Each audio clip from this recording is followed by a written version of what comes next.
నమస్తే, welcome to 6 TV. నా పేరు శాలినిక. బులెటిన్ అప్డేట్ చూద్దాం. అల్లు అర్జున్ పై కేసులో బిగ్ ట్విస్ట్ నెలకొంది.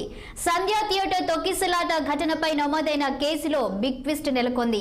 అవసరమైతే తాను పెట్టిన కేసును ఉపసంహరించుకుంటానని చేసుకుంటానని ఈ ఘటనలో మృతి చెందిన రేవతి భర్త భాస్కర్ మీడియాకు వెల్లడించారు. అల్లు అర్జున్ కు ఈ ఘటనతో సంబంధం లేదని ఆయన చెప్పారు.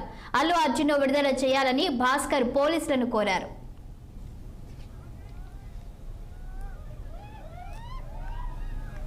నా కొడుకు మూవీ చూస్తా అంటే ఆ రోజు సంధ్యా థియేటర్లో మూవీకి తీసుకెళ్ళాను.